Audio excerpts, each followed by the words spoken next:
नमस्कार दोस्तों। राधे राधे। संतोषी माता व्रत कथा। एक बुढ़िया थी, उसके 7 बेटे, 6 कमाने वाले और एक निकम्मा था। बुढ़िया 6 बेटों की रसोई बनाती, भोजन कराती और उनसे जो जूठन बचता वह अपने 7वें बेटे को दे देती। एक दिन वह पत्नी से बोला, देखो मेरी माँ मुझ पर कितना प्रेम करती है। वह बोली, क्यों नहीं, सबका जूठा जो तुम्हें खिलाती है। वह बोला, ऐसा नहीं हो सकता, जब तक मैं आंखों से न देखूं मैं कैसे मानूं। बहू हंसकर बोली, देख लोगे तभी मानोगे। कुछ दिन बाद त्योहार आया। घर में 7 प्रकार के भोजन और चूरमे के लड्डू बने। वह जांचने के लिए सिर दुखने का बहाना कर पतला वस्त्र सिर पर ओढ़े रसोई घर में सो गया। वह कपड़े में से सब देखता रहा। 6 भाई भोजन करने आए। उसने देखा माँ ने उनके लिए सुंदर आसन बिछाए, नाना प्रकार के रसोई परोसी और आग्रह करके उन्हें जमाया। वह देखता रहा। 6 भोजन करके उठे तब ना माँ ने उनकी जूठी थालियों से लड्डुओं के टुकड़ों को उठाकर एक लड्डू बनाया। जूठन साफ कर बुढ़िया माँ ने उसे पुकारा, बेटा 6 भाई भोजन कर गए, अब तो भी बाकी है, अब तो कब खाएगा। वह कहने लगा, मुझे भोजन नहीं करना माँ, मैं अब परदेश जा रहा हूँ। माँ ने कहा, कल जाता हो तो आज ही चला जा। वह बोला, हाँ आज ही जा रहा हूँ। यह कहकर वह घर से निकल गया। चलते समय पत्नी की याद आई। वह गौशाले में कनड़े थाप रही थी। वहां जाकर बोला, हम जावे परदेस, आवेंगे कुछ काल, तुम रहियो संतोष से, धर्म अपनो पाल। वह बोली, जाओ पिया आनंद से, हमारो सोच हटाए, राम भरोसे हम रहे, ईश्वर तुम सहाय। 2 निशानी आपन देख, धरु में धीर, सुधी मति हमारी, बिसराइयो रख्यो मन गंभीर। वह बोला, मेरे पास तो कुछ नहीं, यह अंगूठी है सो ले लो और अपनी कुछ निशानी दे दो। वह बोली, मेरे पास क्या है, यह गोबर का भरा हाथ है। यह कहकर उसकी पीठ पर गोबर से हाथ थाप दी। वह चल दिया। चलते चलते दूर देश पहुंचा। वहां एक साहूकार की दुकान थी। वहां जाकर कहने लगा, भाई मुझे नौकरी पर रख लो। साहूकार को जरूरत थी। बोला, रह जा। लड़के ने पूछा, तनख्वाह क्या दोगे। साहूकार ने कहा, काम देखकर दाम मिलेंगे। साहूकार की नौकरी मिली। वह सुबह 7 बजे से 10 बजे तक नौकरी करने लगा। कुछ दिनों में दुकान का सारा लेन देन, हिसाब किताब, ग्राहकों को माल बेचना, सारा काम करने लगा। साहूकार के 7-8 नौकर थे। वे सब चक्कर खाने लगे, यह तो बहुत होशियार बन गया। सेठ ने भी काम देखा और 3 महीने में ही उसे आधे मुनाफे का हिस्सेदार बना लिया। वह कुछ वर्ष में ही नामी सेठ बन गया और मालिक सारा कारोबार उस पर छोड़कर चला गया। इधर उसकी पत्नी को सास ससुर दुख देने लगे। सारी गृहस्थी का काम कराकर उसे लकड़ी लेने जंगल भेजते। इस बीच घर के आटे से जो भूसी निकलती उसकी रोटी बनाकर रख दी जाती और फूटे नारियल की नाली में पानी। एक दिन वह लकड़ी लेने जा रही थी। रास्ते में बहुत सी स्त्रियां संतोषी माता का व्रत कर रही थीं। वह वहां खड़ी होकर कथा सुनने लगी और पूछा, बहन तुम किस देवता का व्रत कर रही हो, उसके करने से क्या फल मिलता है। यदि तुम इस व्रत का विधान मुझे समझा कर कहो तो मैं तुम्हारा बड़ा आसान मानूंगी। तब उसमें से एक स्त्री बोली, सुनो, यह संतोषी माता का व्रत है। इसके करने से निर्धनता दरिद्रता का नाश होता है और जो कुछ मन में कामना हो सब संतोषी माता की कृपा से पूरी होती है। तब उसने उससे व्रत की विधि पूछी। वह भक्तिनी स्त्री बोली, 1.25 आने का गुड़ चंदन लेना, इच्छा हो तो 5.25 आने का लेना, या 1.25 रुपये का भी सहूलियत के अनुसार लाना, बिना परेशानी और श्रद्धा व प्रेम से जितना भी बन पड़े सवाया लेना। प्रत्येक शुक्रवार को निराहार रहकर कथा सुनना। इसके बीच कर्म टूटे नहीं, लगातार नियम पालन करना। सुनने वाला कोई ना मिले तो घी का दीपक जला के उसके आगे यह जल के पात्र को सामने रखकर कथा कहना। जब कार्य सिद्ध ना हो नियम का पालन करना और कार्य सिद्ध हो जाने पर व्रत का उद्यापन करना। 3 मास में माता फल पूरा करती है। यदि किसी के ग्रह खोटे भी हों तो भी माता वर्ष भर में कार्य सिद्ध करती है। फल सिद्धि होने पर उद्यापन करना चाहिए, बीच में नहीं। उद्यापन में 2.5 सेर आटा का खा जाता थी। इसी परिणाम से खीर तथा चने का साग करना। 8 लड़कों को भोजन कराना। जहाँ तक मिले देवर जेठ भाई बंधु हो सके, न मिले तो रिश्तेदारों और पास पड़ोसियों को बुलाना। उन्हें भोजन कराकर यथाशक्ति दक्षिणा दे, माता का नियम पूरा करना। उस दिन घर की खटाई न खाना। यह सुनकर बुढ़िया के लड़के की बहू चल दी। व्रत का पारण करना और संतोषी माता का दर्शन देना। रास्ते में लकड़ी की बोझ को बेच दिया और उन पैसों से गुड़ चना ले माता की व्रत की तैयारी करने आगे चले गए और सामने मंदिर देखकर पूछने लगी, यह मंदिर किसका है? सब कहने लगे, संतोषी माता का मंदिर है। यह सुनकर माता के मंदिर में जाकर चरणों में लौटने लगी। दीन हो विनती करने लगे, माँ मैं निपट का ज्ञानी हूँ, व्रत के कुछ भी नियम नहीं जानती, मैं दुखी हूँ। हे माता जगत जननी, मेरा दुख दूर कर मैं तेरी शरण में आई हूँ। माता को दया आई। एक शुक्रवार बीता कि दूसरे शुक्रवार उसके पति का पत्र आया और तीसरे शुक्रवार को उसका भेजा हुआ पैसा आ पहुँचा। यह देख जेठ जेठानी मुँह सिकोड़ने लगे। लड़के ताने देने लगे, काकी के पास पत्र आने लगा, रुपया आने लगा, अब तो काकी की खातिर बढ़ेगी। बेचारी सरलता से कहती, भैया कागज आवे रुपया आवे, हम सब के लिए अच्छा। ऐसा कहकर आंखों में आंसू भर संतोषी माता के मंदिर में मातेश्वरी के चरणों में गिरकर रोने लगी। माँ मैंने तुमसे पैसा कब मांगा है? मुझे पैसा क्या काम, मुझे तो अपने सुहाग से काम है। मैं तो अपने स्वामी के दर्शन मांगती हूँ। तब माता ने प्रसन्न होकर कहा, जा बेटी तेरा स्वामी आएगा। यह सुनकर वह खुशी से बावली होकर घर में जा काम करने लगी। अब संतोषी माँ विचार करने लगी, इस भोली पुत्री को मैंने कह तो दिया कि तेरा पति आएगा, लेकिन कैसे? वह तो इसे स्वप्न में भी याद नहीं करता। उसे याद दिलाने को मुझे ही जाना पड़ेगा। इस तरह माता ने उस बुढ़िया के बेटे के पास जा स्वप्न में प्रकट हो कहने लगी, साहूकार के बेटे सो रहा है या जागता है? वह कहने लगा, माता सोता भी नहीं जागता भी नहीं, कहो क्या आज्ञा है? माँ कहने लगी, तेरे घर बार कुछ है कि नहीं? वह बोला, मेरे पास तो सब कुछ है, माँ बाप बहू है, क्या कमी है? माँ बोली, भोले पुत्र तेरी बहू घोर कष्ट उठा रही है, तेरे माँ बाप उसे परेशानी दे रहे हैं, वह तेरे लिए तरस रही है तो उसकी सूद ले।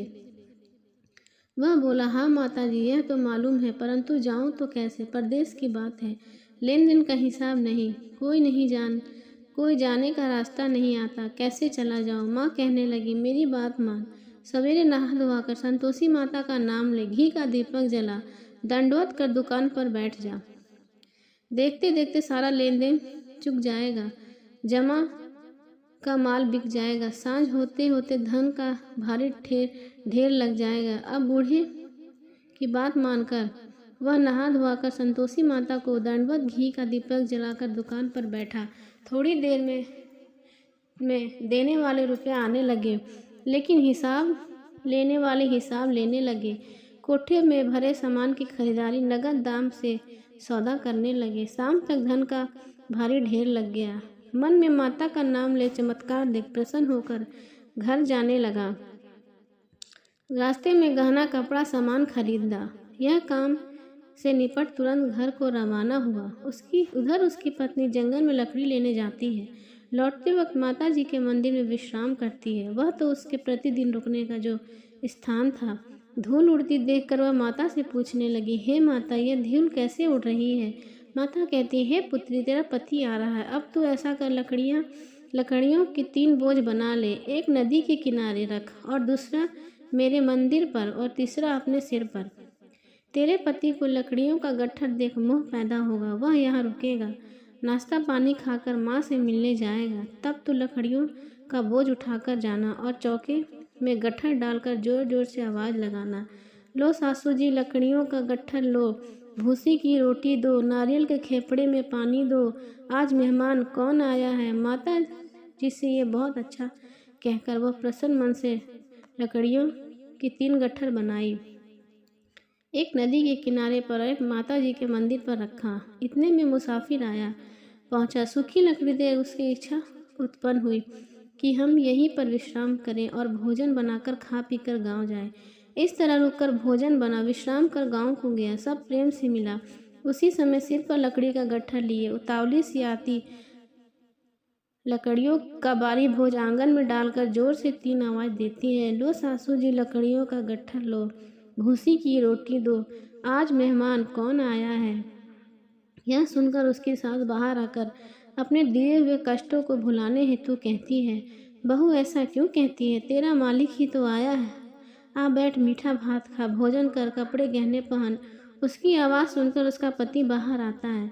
अंगूठी देख व्याकुल हो जाता है। माँ से पूछता है, माँ यह कौन है? माँ बोली, बेटा यह तेरी बहू है।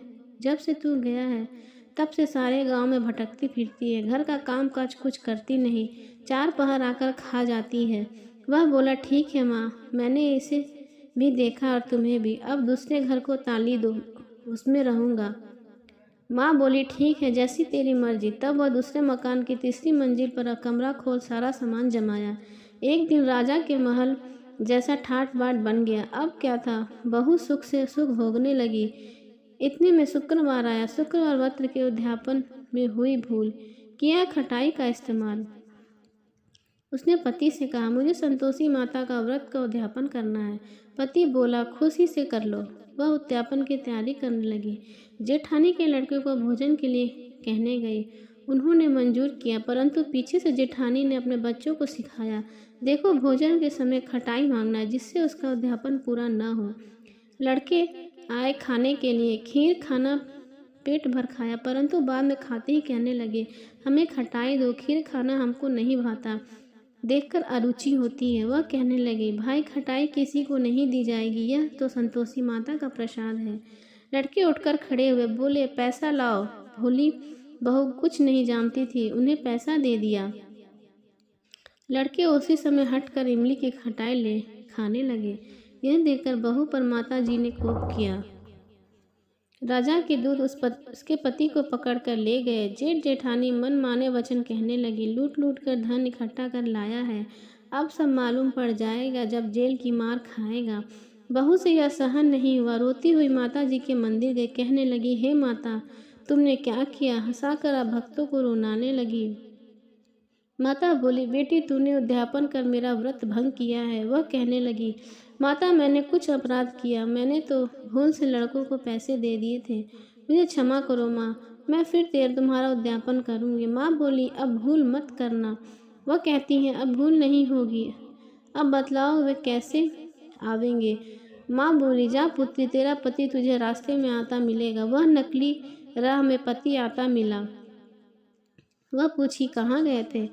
वह कहने लगा, इतना धन जो जमाया था उसमें से थोड़ा राजा ने मांगा था, वह भरने गया था। वह प्रसन्न होकर बोली, भला हुआ, अब घर को चलो। कुछ दिन बाद फिर शुक्रवार आया। फिर किया व्रत का उद्यापन। वह बोली, मुझे फिर माता का उद्यापन करना। पति ने कहा, करो। बहू फिर जेठ के लड़कों को भोजन करने कहने गए। जेठानी ने एक दो बातें सुनाई और सब लड़कों को सिखाने लगी, तुम सब लोग पहले खटाई मांगना। लड़के भोजन करने लगे, हम खीर नहीं खाएंगे, हमारा जो जीभ बिगड़ता है, मुझे खटाई खाने को दो।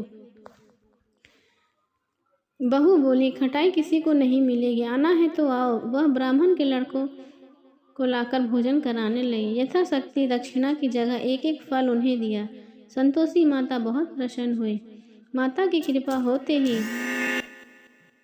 9वें मास में चंद्रमा से समान सुंदर पुत्र प्राप्त हुआ। पुत्र को पाकर प्रतिदिन माता जी के मंदिर को जाने लगी। माँ ने सोचा, यह रोज आती है, आज क्यों ना इसके घर चलूं। यह विचार कर माता ने भयानक रूप बनाया। गुड़ चने से सना मुख, ऊपर सूंड के समान होंठ, उस पर मक्खियाँ भिनभिना रही थी। देहली पर पैर रखते ही उसकी सांस छिलाई। देखो रे, कोई चुड़ैल डाकनी चली आ रही है, लड़कों इसे भगाओ, नहीं तो किसी को खा जाएगी। लड़के भागने लगे, चिल्लाकर खिड़की बंद करने लगे। बहू रोशनदान से देख रहे थे, प्रसन्नता से पागल बन चिल्लाने लगे, आज मेरी माता जी मेरे घर आई है। वह बच्चे को दूध पीने से हटाती है। इतने में सास का क्रोध फट जाता है। वह बोली, क्या उतावली हुई है? बच्चे को पटक दिया। इतने में माँ के प्रताप से लड़के ही लड़के नजर आने लगे।